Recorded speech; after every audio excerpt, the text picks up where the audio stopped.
Hello to all, hope you all are good and doing good with your subject also. So today our topic is miscellaneous exercise on chapter 7 from permutation and combination. Permutation और combinations हम discuss कर चुके हैं. Complete chapter permutations क्या होती हैं, combinations क्या होते हैं and what is the difference between these two terms, what is factorial notation. So हम ये सब को discuss कर चुके हैं. अब हमने अगर डिस्कस करनी है miscellaneous exercise means we are discussing questions related to both. एक ही एक्सरसाइज में हमारे पास दोनों से रिलेटेड क्वेश्चन होंगे, मिक्स क्वेश्चंस होंगे, तो अब हमने उसको डिस्कस करना है. तो हम स्टार्ट करते हैं क्वेश्चंस के साथ. बट यहाँ पर मैंने आपके लिए स्टेटमेंट नहीं लिखी है. स्टेटमेंट हम बुक में से करते जाते हैं और सॉल्यूशन यहाँ पर आपके लिए है. तो पहले आप स्टेटमेंट को देखिए. First statement is your first statement, how many words with or without meaning each of 2 vowels and 3 consonants can be formed from the letter daughter. तो अब हमारे पास ये लेटर हो गया, ये वर्ड हो गया, सॉरी ये हमारा वर्ड हो गया डॉटर, और इसमें से हमने एक वर्ड बनाना है. इसके लेटर्स को यूज करके वर्ड बनाना, उसका मीनिंग है या नहीं इससे हमें कोई कंसर्न नहीं, बट जो वो वर्ड हम बनाएंगे उसमें 2 वोवल्स होने जरूरी हैं और 3 कॉन्सोनेंट्स होने जरूरी है. बस इस कंडीशन को हमने यूज करना है, 2 वोवल्स एंड 3 कॉन्सोनेंट्स. सबसे पहले तो यहाँ पर काउंट करना पड़ेगा कितने लेटर्स हैं, उनमें से कितने वोवल्स हैं और कितने कॉन्सोनेंट है. तो ये मैंने आपके लिए लिखा हुआ है यहाँ पर. Given word is daughter, total letters 8. ये मैंने बाय मिस्टेक वर्ड लिख दिया था, तो ये आपने लेटर्स है. अब हम लेटर्स को काउंट करें. Total letters 8. Out of these 8 letters vowels are 3 and the consonants are 5. अब आपने कंडीशन के अकॉर्डिंग काम करना है. आपको सिलेक्ट करने हैं 2 वोवल्स और आपको सिलेक्ट करने हैं 2 वोवल्स एंड 3 कॉन्सोनेंट्स. कॉन्सोनेंट्स आपको सिलेक्ट करने हैं 3. ठीक बेटा. अब ये 2 वोवल्स हम यहाँ से सिलेक्ट करेंगे, तो इसको अगर सिलेक्ट करेंगे, टोटल 3 है, आप 2 सिलेक्ट करोगे तो 3C2, ये हम जानते हैं. 5 कॉन्सोनेंट्स में से हमने कितने कॉन्सोनेंट्स यूज करने हैं, 3, तो वो हो गया 5C3. ठीक है, ये हो गया हमारे टोटल 5 लेटर्स जो हमने यूज करने हैं. इट मीन्स यहाँ तक तो हमें आ गया 3C2 इंटू 5C3. ये बन गया हमारा. यहाँ तक सिर्फ क्या हो रही है, ये सिलेक्शन हो रही है. हमने 2 वोवल सिलेक्ट कर लिए और 3 कॉन्सोनेंट सिलेक्ट कर लिए, बट इनकी सिलेक्शन के बाद इनको अरेंज भी तो करना है ना. अगर आपने वर्ड बनाना है मीन्स आपने इनको अरेंज भी करना है.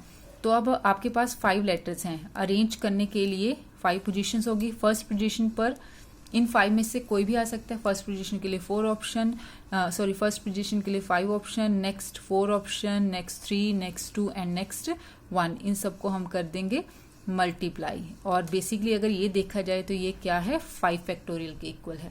ठीक है, आउट ऑफ 5 हम 5 टर्म्स को यूज करें ना, तो 5 फैक्टोरियल के इक्वल है. तो हम इसको साथ में मल्टीप्लाई करेंगे 5 फैक्टोरियल से.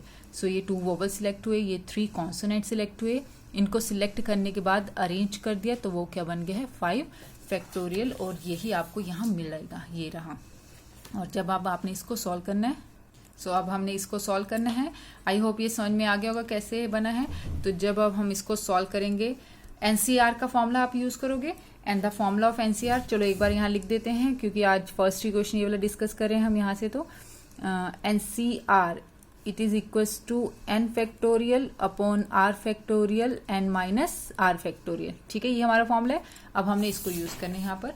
सो ये हो गया हमारा 3 factorial upon 2 factorial and 3 minus 2 factorial. In the same way यहाँ पर 5 factorial upon 3 factorial and 5 minus 3 factorial into 5 factorial. ये कहाँ से आया, अब ये 3 factorial then 2 factorial, it is 1 factorial, 5 factorial, 3 factorial and it is 2 factorial.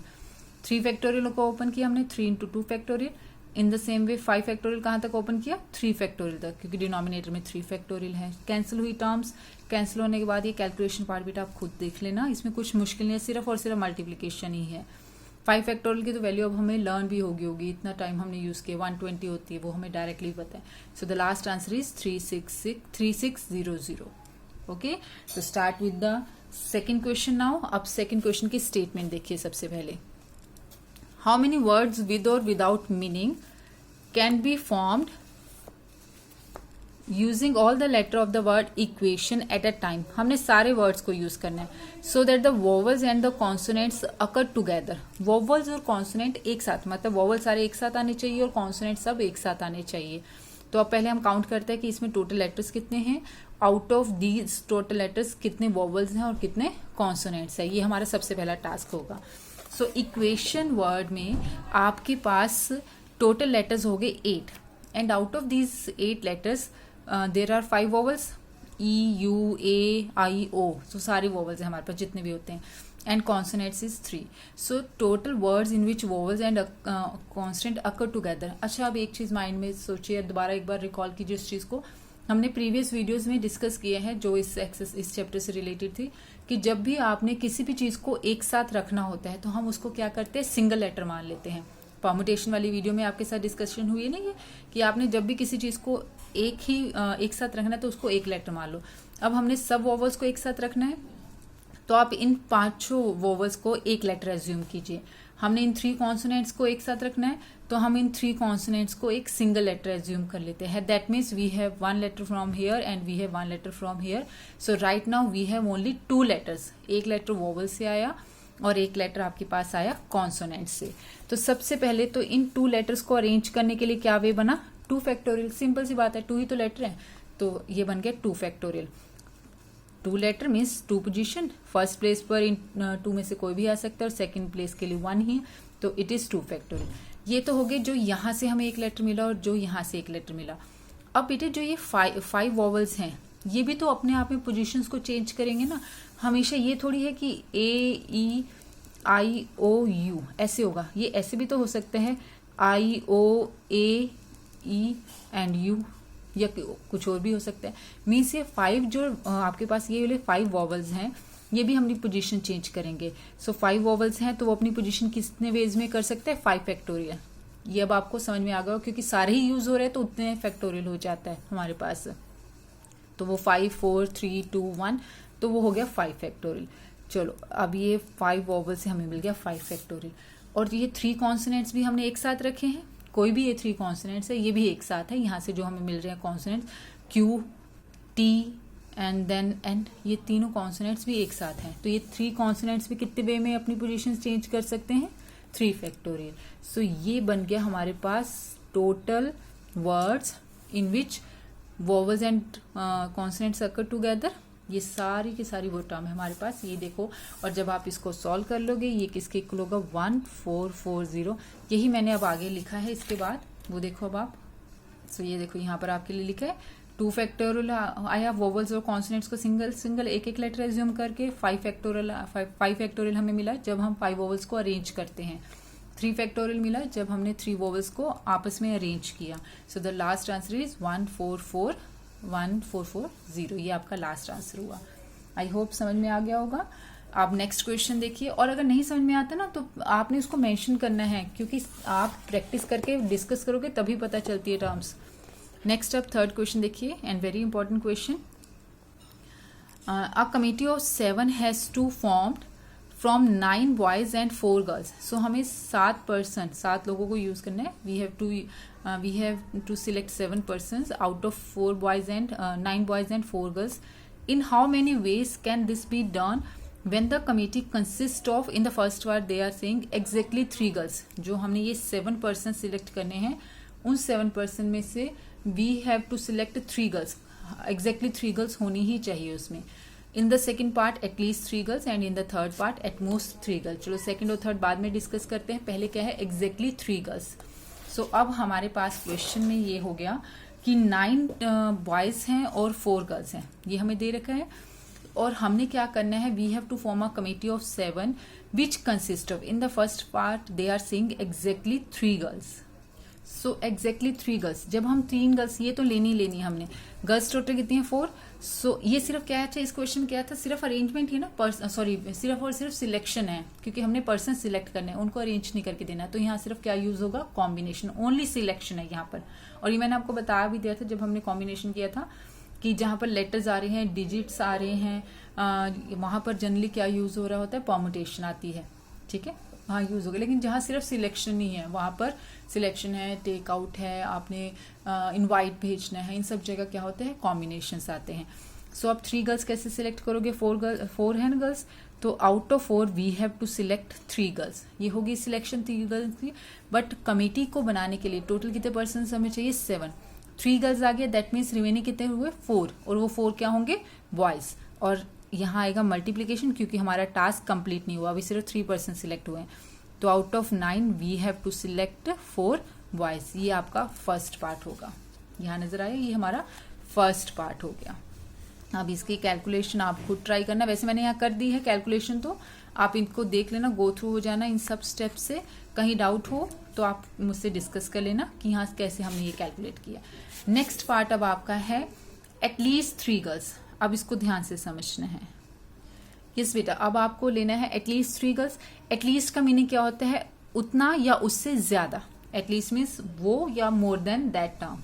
ठीक है, तो हम 3 गर्ल्स ले सकते हैं या 3 से ज्यादा गर्ल्स ले सकते हैं। और क्वेश्चन के अकॉर्डिंग बॉयज हमारे पास है 9 और गर्ल्स हमारे पास है 4। चलो अब स्टार्ट करते हैं। अगर हमने आउट ऑफ दीज 4, पहले हमने कंडीशन क्या ले ली? चलो यहाँ लिख दिया गर्ल्स और हो गए ये बॉयज। तो हम पहले लेते हैं 3 गर्ल्स। ठीक है, जब आप 3 गर्ल्स लोगे दैट मीन्स टोटल 7 पर्सन बनाने के लिए हमें 4 बॉयज लेने हैं। ये तो होगी फर्स्ट ऑप्शन। फिर आप और लो, सपोज हम आगे फिर से ऑप्शन लेते हैं गर्ल्स और बॉयज। अब एटलीस्ट 3 है ना, मीन्स 3 या 3 से ज्यादा। 3 से ज्यादा मीन्स अगर हम 4 गर्ल्स लेते हैं दैट मीन्स हमें बॉयज कितने लेने हैं? 3, क्योंकि हम टोटल 7 पर्सन ही ले सकते हैं ना। और गर्ल्स 4 से ज्यादा हो ही नहीं सकती, क्योंकि टोटल कितनी गर्ल्स हैं? 4 ही गर्ल्स हैं। तो एटलीस्ट मीन्स 3 या 3 से ज्यादा, तो मैक्सिमम कहाँ तक जा सकते हैं? 4 तक। अब ये 3 गर्ल्स को सिलेक्ट करने के लिए आपको क्या करना पड़ेगा? अब इन 3 गर्ल्स को सिलेक्ट करने के लिए हमारे पास वेज हो जाएंगे यहाँ पर। आउट ऑफ 4 3 गर्ल्स और ये कितने हैं? 9 बॉयज है ना, यहाँ दिए रखे हैं 9 बॉयज हैं, तो ये हो गया 9C4। ठीक है, प्लस ये आउट ऑफ 4 गर्ल्स और ये हो गया 9C3। बस ये हमारा काम है। ये हमने 9 में से 3 बॉयज सिलेक्ट कर लिए, 4 में से 4 गर्ल्स, यहाँ 9 में से 4 बॉयज और 4 में से 3 गर्ल्स। पहले हमने लिख लिया कि हमें कितनी कितनी क्या क्या ऑप्शंस हो सकती हैं और फिर हमने उसको कॉम्बिनेशन की फॉर्म में लिख दिया। ये आपको यहाँ भी नजर आएगा। जो मैंने ये लिखा है उसको यहाँ पर आपके लिए फेयर लिखा हुआ है। और फिर उसके बाद आगे इनका calculation part and the answer is 588। ये कैलकुलेशन पार्ट आप देख लीजिएगा, डाउट हो तो मुझे बताइएगा। अब हमारा थर्ड टॉपिक बचा, थर्ड पार्ट इसका है एटमोस्ट 3 गर्ल्स। अब उसको देखते हैं। यस बेटे, अब जब ये एटमोस्ट 3 गर्ल्स आ गए आपके पास, पहले आप सारी ऑप्शंस लिखिए, बॉयज गर्ल्स बॉयज। अब अगर आप एटमोस्ट 3 का मतलब समझ रहे हो ना, 3 या 3 से कम। एटलीस्ट मतलब होता है उतना या उससे ज्यादा, और एटमोस्ट मीन्स उतना या उससे कम। कम मीन्स लास्ट आप जहां तक आ सकते हो। तो अगर हम 3 गर्ल्स लेते हैं तो 7 पर्सन की कमेटी बनाने के लिए हमें 4 बॉयज लेने पड़ेंगे plus girls and boys.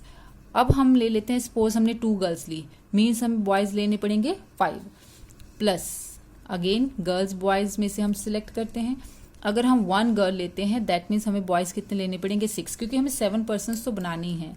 Plus अब गर्ल्स अगेन गर्ल्स और बॉयज। अब अगर आप सपोज 0 गर्ल लेते हो, क्योंकि लास्ट काउंटिंग 0 तक जा सकती है ना, तो बॉयज कितने हो जाएंगे? 7, क्योंकि कमेटी में टोटल 7 पर्सन तो हमें चाहिए। बस अब इसको लिखते जाओ। हमारे पास कितनी गर्ल्स हैं? टोटल 4 और बॉयज कितने हैं? 9। बस इनको कॉम्बिनेशन की फॉर्म में लिखना है। ये क्या होगा? 4C3, फर्स्ट होगा 4C3 मल्टीप्लाई बाय 9C4। ठीक है, तो इसे अगेन इसका मतलब ये क्या होगा? 4C2 multiply by 9C5। और इसका मतलब नेक्स्ट क्या हो जाएगा? ये 1 है 4C1 multiply by 9C6 plus ये टर्म क्या होगी? 4C0 multiply by 9C7। और इनको अब आपने सॉल्व करना है, और मैंने इन सब के आंसर्स यहाँ पर सिर्फ मेंशन किए हैं। ये आप कैलकुलेट करके चेक कर लेना। लास्ट आंसर आएगा 1632। और इनको ओपन करने का भी आपको बता दिया फॉर्मूला जो हमने लिखा था। अगेन कहीं डाउट हो और कहीं कैलकुलेशन में आपको लग रहा है प्रॉब्लम है, तो आप प्लीज मुझसे डिस्कस करना। हम उसको दोबारा एक बार चेक करके दोबारा डिस्कस कर लेंगे। Move to the next question now. Yes, Betty. Now the question is, if the different permutation of all the letter of the word examination are listed in a dictionary, how many words are there in this list before the words starting with E? Means वो ये कहना चाहते हैं कि अगर हम examination को dictionary order में अरेंज करते हैं, अगर हम इसको अरेंज करते हैं डिक्शनरी ऑर्डर में, और अगर हम बिफोर ई डिक्शनरी ऑर्डर में जो वर्ड ई से स्टार्ट होंगे डिक्शनरी ऑर्डर में, उससे पहले कितने वर्ड्स आ सकते हैं इन्हीं लेटर्स को यूज करके, ये उनका क्वेश्चन है।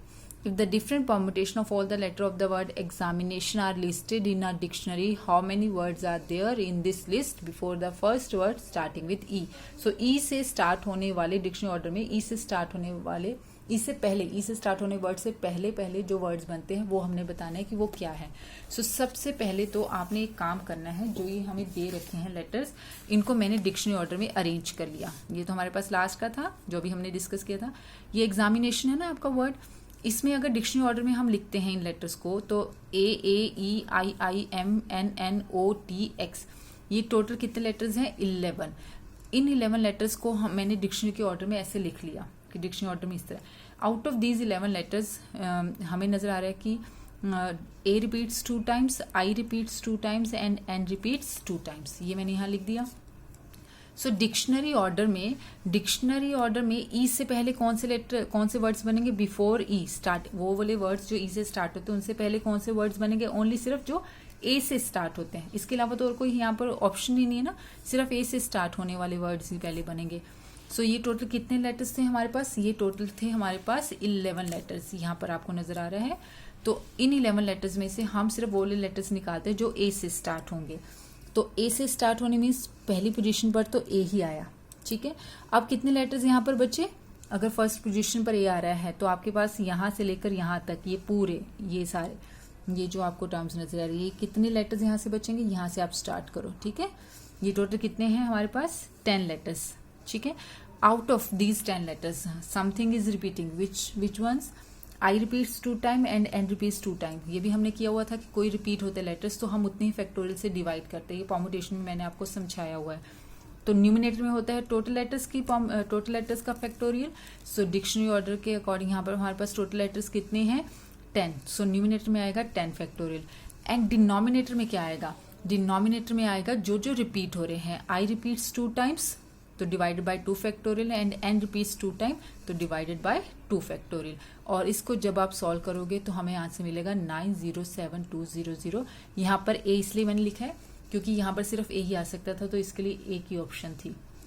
ए लिख दें ताकि आपके माइंड में रहे कि ये ए से स्टार्ट होने वाले वर्ड्स है, उसके अलावा तो ऑप्शनली नहीं है. डिक्शनरी ऑर्डर के अकॉर्डिंग सिर्फ ए ही आ सकता है पहले बिफोर ई. ठीक बेटा, सो सिर्फ 10 लेटर्स बचे थे. So 10 factorial divided by 2 factorial and 2 factorial. So यहाँ पर ये आपका question complete, question number 4. Now start with question number 5. अब उसकी डिस्कशन करते हैं. Yes, 5th question is how many 6 digit numbers can be formed from the digit 0, 1, 3, 5, 7 and 9 which are divisible by 10 and no digit is repeated. So हमने इन 6 digits को 1, 2, 4, 6, so इन 6 digits को use करना है और वो वाले 6 डिजिट नंबर बनाने हैं जो कि 10 से डिविजिबल होंगे. ऑब्वियस सी बात है कि 10 से डिविजिबल होने का मतलब है कि लास्ट पोजीशन पर तो सिर्फ 0 ही आ सकता है और कुछ नंबर होगा तो वो 10 से डिविजिबल नहीं होगा. और ये भी कंडीशन है कि कोई भी डिजिट रिपीट नहीं होना चाहिए. सो अब इन कंडीशंस के साथ हम अपने क्वेश्चन को एडजस्ट करते हैं कि क्या ऑप्शंस हो सकते हैं, तो हमारे पास क्या आंसर आ सकता है. सो अब देखिए बेटा, अब यही हमारे हैं. अब 6 डिजिट नंबर बनाना है तो 6 ब्लैंक्स पहले तो आप ड्रॉ कर लो. 1, 2, 3, 4, 5 एंड देन 6. ये 6 ब्लैंक हमने ड्रॉ कर लिए. अब 10 से डिविजिबल है मीन्स लास्ट पोजीशन पर सिर्फ क्या आ सकता है? 0. तो लास्ट पोजीशन के लिए सिर्फ एक ही ऑप्शन आई विच इज 0 और सिर्फ एक हमारे पास ऑप्शन इसलिए 1 हो गया. अब आपके पास कितने डिजिट्स बचेंगे? 1, 3, 5, 7 और 9 और ये टोटल कितने हैं? 5 है काउंटिंग में. और इन पांचों में से हम कुछ भी यूज कर सकते हैं यहाँ पर क्योंकि 0 तो दोबारा यूज ही नहीं हो सकता ना. उन्हें लिखा के था कि डिजिट रिपीट नहीं हो सकते. तो यहाँ पर कितनी ऑप्शन है? 5. अब एक और ऑप्शन कम हो जाएगी. यहाँ पर कितनी ऑप्शन रहेंगी? 4, हियर 3, फिर 2, फिर 1, क्योंकि विदाउट रिपीटिशन के केस में एक एक ऑप्शन कम होती जा रही है. तो ये हमें मिलेगा हमारा लास्ट आंसर जो ऑप्शंस हमारे पास हैं और जो सॉल्व के आंसर आएगा वो होगा 120 क्योंकि अगेन ये क्या है? 5 फैक्टोरियल. तो उसके भी यहाँ पर हमें क्या मिलेगा? 120. बहुत ईजी और बहुत छोटा सा क्वेश्चन था, कोई ज्यादा इसके ऊपर डिस्कशन करनी ही नहीं थी हमने. सो मूव करते हैं आगे. ये तो बहुत सिंपल सा था, फिर भी डाउट हो तो मुझे बताइएगा. क्वेश्चन नंबर 6 है जो आपका, वो है कि the English alphabets has 5 vowels and 21 consonants. How many words with 2 different vowels and 2 different consonants can be formed from the alphabets, ये बहुत ईजी है तो इसलिए मैंने ये किया नहीं है क्वेश्चन, यही वर्बल डिस्कशन कर लेते हैं। अब 2 वॉवल्स लेने हैं, दैट मीन्स वो 5 में से 2 लेंगे तो क्या ऑप्शन होगा, यस आपको पता है, यस इट इज 5C 2। और फिर 2 डिफरेंट कॉन्सोनेंट्स लेने out of 21, then again it is 21C 2। तो बस उन दोनों को मल्टीप्लाई करोगे तो आपके पास क्या होंगे, 4 different letters in which we have 2 vowels and 2 consonants.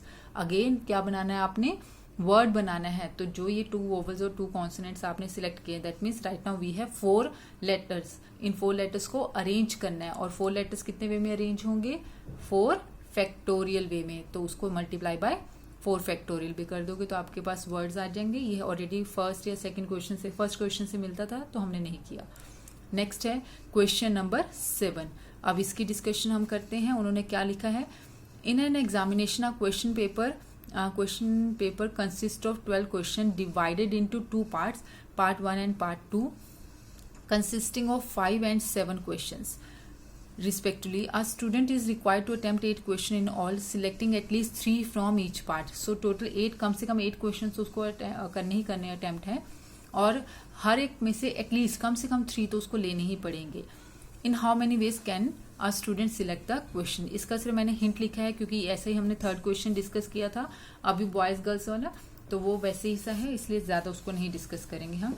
देखो क्या ऑप्शन हो सकते हैं, फर्स्ट में से आप 5 ले सकते हो, सेकंड जो पार्ट है उसमें से हमारे पास है 7 क्वेश्चन, ये हमें दे रखा फर्स्ट पार्ट में 5, सेकंड पार्ट में 7। हमें 8 क्वेश्चंस करने हैं और एटलीस्ट 3 सब में से लेने हैं। तो फर्स्ट पार्ट में से अगर सपोज हम पहले 3 क्वेश्चंस लेते हैं तो हो गया 5C 3। It means second part में से हमें कितने लेने पड़ेंगे, 8 करने के लिए सेकंड में से हमें लेने पड़ेंगे 5, तो वो हो गया 7C 5। ठीक है, प्लस और नेक्स्ट ऑप्शन क्या हो सकती है, फर्स्ट और सेकंड फिर से है, उनमें से अगर हम अब 4 लेते हैं, इसमें से 4 लेंगे, दैट मीन्स इसमें से भी कितने लेने हैं 4, ताकि टोटल कितना हो जाए 8। अगेन अब सपोज हम इसमें से 5 क्वेश्चन सिलेक्ट करते हैं, सो इसमें से हमें कितने सिलेक्ट करने के पड़ेंगे 3, सो फिर से 8 क्वेश्चन हो गए, और 5 से ज्यादा तो हम ले ही नहीं सकते क्योंकि 5 क्वेश्चन ही दे रखे हैं, और वैसे भी 3 से कम हम ले नहीं सकते। सो ये आपके पास टोटल ऑप्शंस होगी। अब इनको 1 बाय 1 सॉल्व कर लीजिएगा, ऐड करके आपके पास लास्ट आंसर आ जाएगा। आफ्टर 7 यहाँ आपको नजर आ रहा है हमने 8th नहीं डिस्कस किया, क्यों, क्योंकि 8th क्वेश्चन ऑलरेडी हमने ऐसा किया हुआ है, ये हमने कॉम्बिनेशन की एक्सरसाइज में किया है। यहाँ पर 1 किंग है और वहां पर 1 एस था, इसलिए अब मैं इसकी कोई भी डिस्कशन आपके साथ नहीं कर रही हूँ। आप उस वीडियो में अगर आपने वो एस वाला क्वेश्चन किया होगा तो ये किंग का क्वेश्चन आपसे हो जाएगा। So come to question number 9। It is required to sit 5 men and 4 women in a row so that the women occupy even places। सिर्फ और सिर्फ वो इवन प्लेसेस पर ही बैठ सकती हैं। How many such arrangements are possible. तो ये हमने स्टार्ट की है अरेंजमेंट्स इनके साथ। सपोज ये बन गया हमारे पास, ये है ऑप्शंस में, सेकंड प्लेस पर हमने वुमेन को बिठाया, 4th प्लेस पर हमने लिया, उसके बाद 6th प्लेस पर हमने ले लिया, और फिर हमने 8th प्लेस पर ले लिया। कितने हैं ये टोटल लो, ये 9 है ना। तो फर्स्ट प्लेस पर हमने सिर्फ इवन प्लेसेस पर बिठाया, सेकंड 4th 6 एंड 8, तो ये कितने इवन प्लेसेस है 4 वुमेन है, 4 इवन प्लेसेस आए। 9 लोगों में 4 इवन प्लेस बनेंगे ना, इसका मतलब 4 वुमेन इन चारों में से किसी भी प्लेस पर बैठ सकती हैं। तो 4 वुमेन कितने वे में बैठ सकती हैं, 4 फैक्टोरियल वे में, क्योंकि इसके लिए 4 ऑप्शन, यहाँ पर आप किसी को बिठाओ, फिर 3 रह जाएंगी तो इसके लिए 3 ऑप्शंस, फिर 2 वुमेन रह जाएंगी तो इसके लिए 2 ऑप्शन, फिर 1 सिर्फ। तो वुमेन्स के लिए कितना, वुमेन के लिए कितना आपके पास ऑप्शन बन गए 4 फैक्टोरियल। अब आपके पास मेन के लिए कितने ऑप्शंस हैं, 1 2 3 4 5, और हमारे पास मेन है भी कितने 5, तो उनके लिए 5 ऑप्शन है, वो है भी 5, तो वो कितने वेव में बैठ सकते हैं 5 फैक्टोरियल। क्यों, क्योंकि इसके लिए 5 ऑप्शन, फिर 4 ऑप्शन, फिर 3 ऑप्शन, फिर 2 ऑप्शन और फिर 1, तो कितनी ऑप्शन हुई 5 factorial. So your last answer is 4 factorial into 5 factorial which is 2880। ये आपका लास्ट आंसर होगा इसका। चलो आप नेक्स्ट क्वेश्चन देखते हैं। Question number 10। From a class of 25 student 10 are to be chosen for a party. There are 3 students who decided that either all of them will join or none of them will join. In how many ways can the party be chosen? ठीक है, अब वो क्या कहना चाहते हैं, total 25 students है ना, हमने 10 लोग सिलेक्ट करने एक पार्टी के लिए। ठीक है, अब यहाँ पर सिर्फ और सिर्फ सिलेक्शन है, दैट मीन्स सिर्फ किसका क्वेश्चन है, कॉम्बिनेशन का क्वेश्चन है, यहाँ आपने कोई अरेंजमेंट ही नहीं करनी है। सो अब ये जो 10 लोग सिलेक्ट करने हैं, आपके ऊपर कंडीशन क्या है कि 3 स्टूडेंट्स ऐसे हैं जो कि ये कह रहे कि या तो वो सब जाएंगे, वो तीनों ही जाएंगे पार्टी में, या फिर उन तीनों में से कोई भी नहीं जाएगा पार्टी में। ठीक है, तो हमें इन दोनों ऑप्शंस को लेके चलना है। फर्स्ट केस हम ले लेते हैं कि सपोज वो तीनों ही कह रहे हैं कि हम पार्टी में जाएंगे। पहला केस हमने ये ले लिया कि अगर वो तीनों कहते कि हमने पार्टी में जाना है, मीन्स अब 3 लोग तो सिलेक्ट हो गए हैं। अब कितने और लोग सिलेक्ट करने हैं अपने पार्टी के लिए? 10 लोग सिलेक्ट करने हैं, 10 स्टूडेंट्स। अगर 3 स्टूडेंट सिलेक्ट हो गए हैं, दैट मीन्स रिमेनिंग कितने रह गए? 7 को आपने सिलेक्ट करना है आउट ऑफ 25 नहीं सिलेक्ट करना। अगर ये 3 सिलेक्ट हो गए तो ये 3 यहाँ से भी तो सब्ट्रैक्ट कर दो ना। अब यहाँ पर थोड़ी वो 3, वो तो अलग ही हो गए। तो अब कितने में से आपने उन 7 बचे हुए हैं लोग, उनको कितने में से सिलेक्ट करने हैं? 22 में से। तो क्या ऑप्शन आएगी इसके लिए यहाँ पर? 22, 1 मिनट बेटे, इट इज 22C7। इसके लिए सिर्फ इतनी ऑप्शन आएगी, 22C7। ठीक है, इनको हमने सिलेक्ट करना है। ये 3 यहाँ से भी कैंसिल हो गए और 3 उन 10 में से भी कैंसिल हो गए। अब सेकंड ये है कि अगर सपोज ये तीनों ही कह देते हमने पार्टी में जाना ही नहीं है, अगर ये तीनों पार्टी में नहीं जा रहे हैं, इसका मतलब हमें 10 लोग पूरे कंप्लीट 10 स्टूडेंट सिलेक्ट करने हैं। अगेन किस में से वो 10 सिलेक्ट करने हैं? 25 में से? नो, हमें 22 में से सिलेक्ट करने हैं, क्योंकि अभी अगर ये तीनों जा ही नहीं रहे, ये तो तीनों बाहर हो गए, ये हमारे टोटल स्टूडेंट में से बाहर है। हमारे पास कितने रह गए? 22। उन 22 में से बताओ कि अब 10 कौन से लेके जाओगे आप, क्योंकि ये 3 तो यहाँ से निकल ही गए, उन्हें जाने नहीं, खत्म हो गई उनकी बात ही। तो इसका मतलब यहाँ पर हमारे पास कितनी ऑप्शंस होंगी? 22, 22C10 ये आएंगी यहाँ पर options. So total required options कितनी होगी? 22C7 प्लस 22C10, ये हमारे पास बनेगी इसकी last options, this plus this. ये 3 स्टूडेंट्स यहाँ से पहले से ही सब्ट्रैक्ट हो गए हैं और यहाँ जाना नहीं था, इसलिए टोटल में से सिर्फ सब्ट्रैक्ट हुए, यहाँ नहीं। सो ये आपका 10th क्वेश्चन कंप्लीट हुआ। और जो ये 11th क्वेश्चन है, ये बहुत इजी क्वेश्चन है, इसको हम विदाउट डिस्कशन सिर्फ आपके लिए छोड़ रहे हैं। फिर भी डाउट हो तो मुझे बताइएगा, हम इसको तब डिस्कस करेंगे। बट आई होप आपको समझ में आ जाएगा, हमें डिस्कशन नहीं करनी पड़ेगी। लेकिन फिर भी कहीं पर भी किसी भी क्वेश्चन में डाउट है, प्रैक्टिस करोगे तो ही सीखोगे। बिना प्रैक्टिस के मैथमेटिक्स कभी भी नहीं आता, और मैथमेटिक्स बिल्कुल भी डिफिकल्ट नहीं है। सिर्फ और सिर्फ एक स्टेप ज़्यादा इसके लिए मेहनत, हार्ड वर्क करना पड़ता है। जहाँ पर आपका इंटरेस्ट डेवलप हो गया, वहाँ पर सब चीज़ें बहुत ईजी हो जाएंगी। बट उस इंटरेस्ट को डेवलप करने के लिए हार्ड वर्क पहले देना पड़ेगा, करना ही पड़ेगा सब्जेक्ट के साथ। So please practice, and then till then take care, bye.